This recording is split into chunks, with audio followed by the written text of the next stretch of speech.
See, from the moment of creation, when God looked upon Adam and Eve, when God walked in the garden and spoke with them, humanity has longed for the assurance that we are not invisible, that our voices matter, that our lives are known and held in the heart of God. God's way of saying, I see you, I hear you, and I know you. And because God knows us so well, God also calls us to transformation.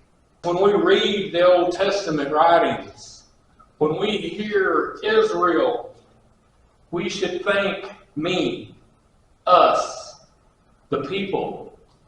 He's not talking about the country. He's not speaking to just Jews. Israel is all people when he speaks in the Old Testament. So we change this, and it says, can I not do with you, Robert, just to have I has done on the potter's wheel? See, where you see Israel, just put in your name, because God is talking to you. We live in a world where so many forces try to shape us. Politics, media, consumerism, technology. The clay of our life is constantly on the wheel. Sometimes we resist God's shaping hands, preferring to let other influences mold us. But Jeremiah's message still speaks. God sees us. He hears us. And He wants to shape us into something beautiful and useful. The question is, will we allow ourselves to remain pliable in God's hands? Or will we harden into something brittle? Brothers and sisters, discipleship is not cheap. It requires all of who we are. In the first century, when Luke's gospel was written, the early Christians were under Roman rule. To claim Jesus as Lord meant that you were rejecting Caesar as Lord. And that could cost your family, your home, and even your life. Jesus wanted the crowd to understand following Him is not a casual decision. It is total commitment. And what about us today? We may not face Roman persecution, but discipleship still has a cost. It means choosing compassion over comfort, service over self-interest, truth over convenience. It means saying no to the idols of wealth, nationalism, and individualism. It means saying yes to a cross-shaped life. Jesus is saying, you are seen, you are heard, and you are known. But because I know you so well, I ask all of you and nothing less. What does it mean to be seen, heard, known by God in these texts? Being seen, Jeremiah watches the potter never take his eyes off that clay as he works it. God's eyes never leave us.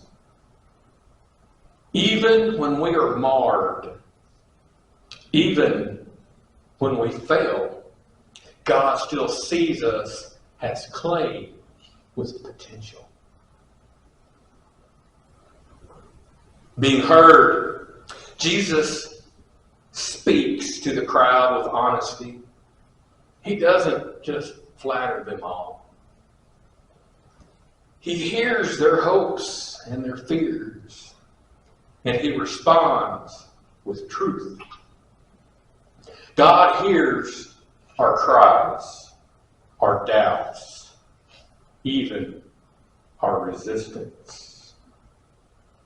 No, God knows us so deeply that God does not allow us to settle for less. To be known by God means God refuses to leave us untransformed. Once you are in a relationship with God, you will be transformed. God knows that we are made for holiness, for service, and for love. As United Methodists, our heritage reminds us that to be seen, heard, and known is not the end of the story. John Wesley taught that grace is always moving us towards holiness. Prevenient grace says God has seen us before we even knew what God was. God's eyes are always on us, shaping us from the very start. Justifying grace means that God hears us when we cry out in faith, forgiving us and setting us free through Christ. The sanctifying grace means God knows us so well that God will not stop working until we are fully conformed to the image of Christ. To be a Methodist is to be on the potter's wheel, being reshaped so that we can serve the world that we love. And today, we live in a culture that prizes independence. Yet Jesus calls us to interdependence. We live in a time of distraction. But Jesus calls us to be single focused on God. The words of Scripture are not distant. They are alive. Just as Jeremiah spoke to the nation in danger, and Jesus spoke to the crowds in confusion, the text speaks to us now in 2025. So what do we do with all of this? Surrender to God's shaping. Let's stop resisting the potter's hand.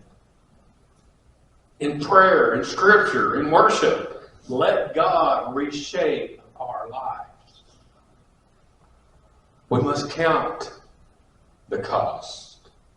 Following Jesus is not just about Sunday morning. It's about living differently on Monday, in our workplaces, in our schools, and in our homes. Serve with love. Our church is called to be a praying family of love, bridging Jesus Christ and the community. Our church is called to be a praying family of love, bridging Jesus Christ and the community. That means feeding the hungry, welcoming the stranger, mentoring the young, and caring for the lonely. Friends, you are seen, you are heard, and you are known.